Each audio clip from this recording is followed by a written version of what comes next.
In 2026, Athens, the cradle of Western philosophy, the homeland of Socrates and Plato, bore little resemblance to its majestic past.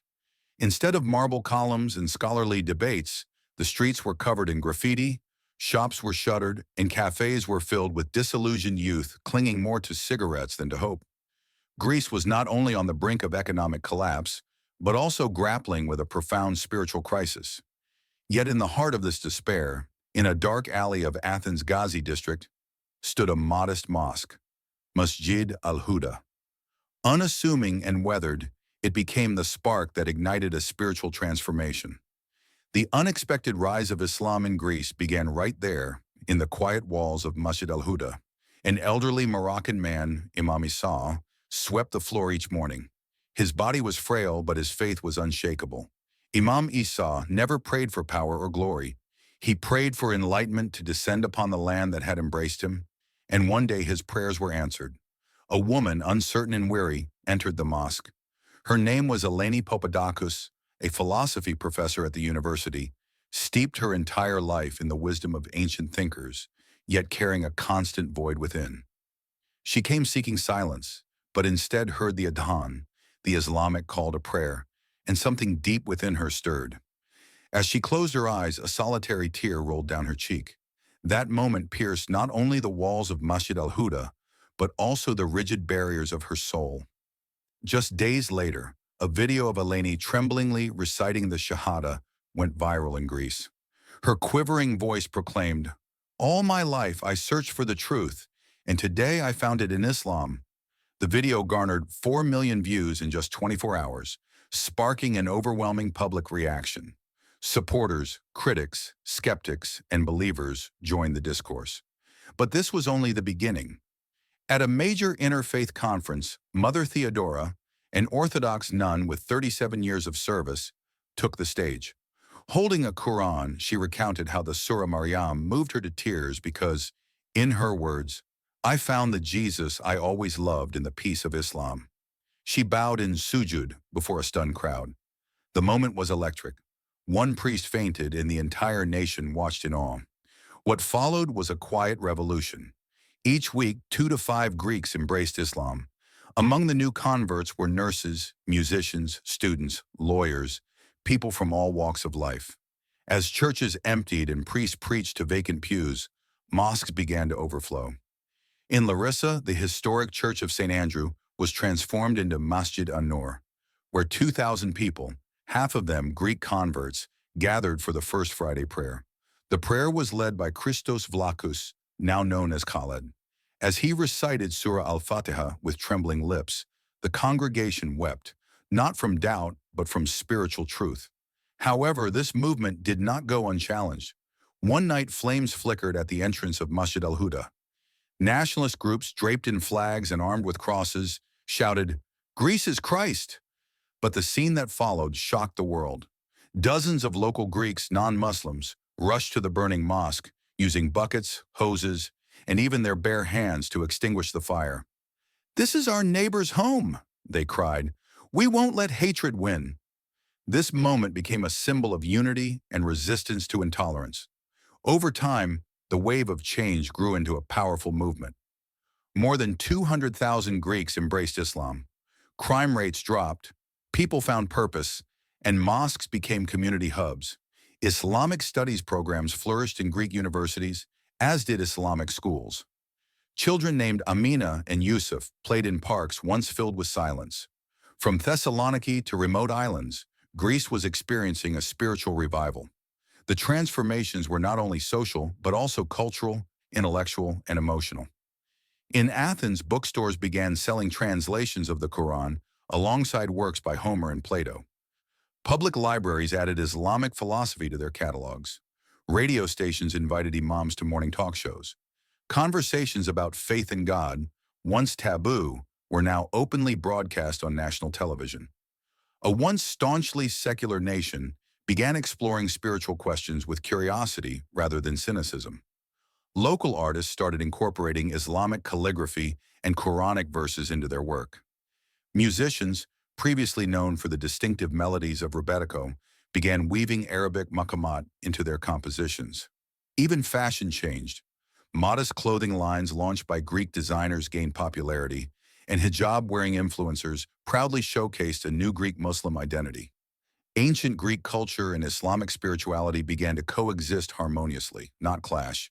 In small towns, elderly residents who once viewed Muslims with suspicion now brought olives and bread to mosque events. Interfaith iftars during Ramadan became a cherished tradition. Greeks who once feared others now shared bread with their Muslim neighbors, listened to their stories, and shared their own. Hearts softened, walls crumbled, and even the political landscape began to shift. Initially, far-right parties tried to exploit the growing Muslim presence, calling it an invasion. But the reality on the ground contradicted their narrative. Muslim converts were not outsiders. They were born in Greece, spoke Greek, and were devoted patriots. They were doctors saving lives, teachers shaping minds, and volunteers helping the poor. Their presence didn't weaken Greek identity, it expanded it. Then came the Friday prayers at the foot of the Acropolis. Thousands gathered peacefully, facing Mecca, with the Parthenon standing behind them. Drones captured a surreal image. Doric columns towering over a new generation bowed in unified reverence. What once symbolized pagan worship now silently bore witness to Tawhid. When a new mosque opened in Athens, built with funds donated by Greeks of all faiths, there were no protests, only applause. The mayor, a self-proclaimed agnostic, delivered the opening speech. This mosque is not a symbol of religious victory. It is a symbol of humanity's awakening. Athens is not losing itself. It is finding its future. That future was defined not just by numbers or rituals, but by a collective return to meaning. In a country where despair once hung heavy, hope now whispered.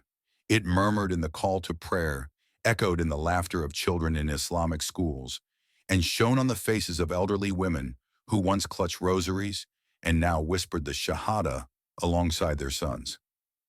What began as a flicker in a forgotten mosque became a fire illuminating the nation's soul. The world watched as Greece, the cradle of Western civilization, began writing a new chapter, not one of conquest or decay, but of conviction.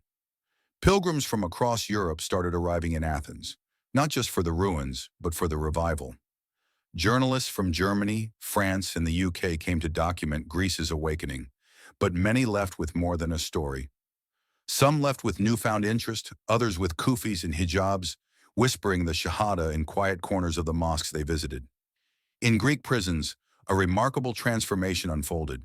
Inmates who once felt forgotten began attending Jumu'ah, listening to khutbahs and studying Arabic. Prison imams, many former inmates themselves, now taught tafsir and sirah. The atmosphere shifted. Fights became rarer. Guards noticed the change. This used to be a place of anger, one said. Now they speak of repentance. One guard, moved to tears, embraced Islam after witnessing what he called a miracle of character. Whispers of change were also heard in the military. Though some generals expressed concern, many young soldiers, especially those serving in remote regions, returned after reading the Quran, sometimes out of boredom, sometimes out of genuine interest sparked by conversations with Muslim comrades.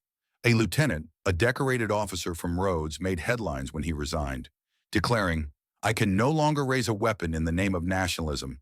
Now I only raise my hands in prayer." The Orthodox Church found itself at a crossroads. While some bishops condemned the conversions to Islam, others fell silent, reflecting or even showing curiosity. Some were spotted in mosques, dressed in civilian clothes, listening to sermons with serious expressions.